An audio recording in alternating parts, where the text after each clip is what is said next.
Hi. Um, Sometime last year in one of our ESE peer group meetings, I was doing a presentation.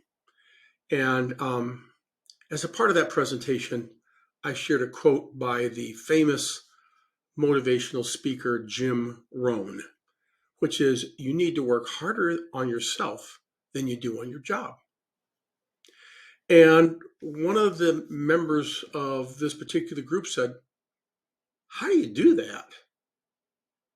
How do you do that?" When I say you need to work harder on yourself than you do on your job, I mean, we understand what that means, but just how do you do that? It's interesting. In my work with these contractors in these peer groups, I'm already working with the contractors that are most dedicated to wanting to get good. They come to these meetings, they share um, all that. So we're already talking about the top, I don't know, 5%, the top 2% of the contractors in the country in terms of their desire to get better. Not because they're not messy, because they are, but in terms of desire to get better. And they don't know how to work on themselves. I thought that was interesting. So don't feel bad if you don't know how to work harder on yourself than you do on your job.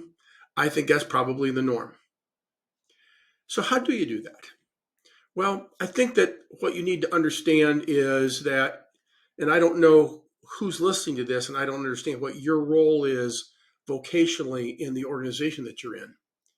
But with the contractors that I work with, the number one problem in almost every single organization, the number one limiting factor is the boss. Now, that may sound odd because in many organizations, the boss may be the most competent guy. But the reality is, what we see is that the boss is the person that is creating the limitations. So if you're the boss and if you'll allow that you're the guy that's the pinch point, how do you fix that? So, first, I think you need to understand that you don't understand what you don't understand. And so you're going to need some sort of assistance. And what most of the contractors that I see growing the most have are coaches. A coach is, now, this is not like a coach in football where there's somebody that stands on the sideline and tells you what play to run. That's consulting, frankly. A coach is someone that kind of sits down beside you and works with you and helps you uncover, in this case, what's holding you back. And then he helps you put together a plan to address that. So you need some outside input, and that could be your wife or your husband, by the way, because they probably know. But but you need to understand how you're limiting people, and then you need to figure out how you need to change you in order to correct that. And the process of figuring out how to change you in order to correct that is working on yourself. And so having a coach can do that. Having a psychologist to work with can help with that. If you've got things in your past that are limiting you and you know they are, go get some help. There's no The crime is to not get it taken care of, not to admit that you need a little help. Everybody needs help from time to time. Um, Read. Get out and read. If you keep putting into your mind the same thing day after day after day, you're going to keep getting the same results.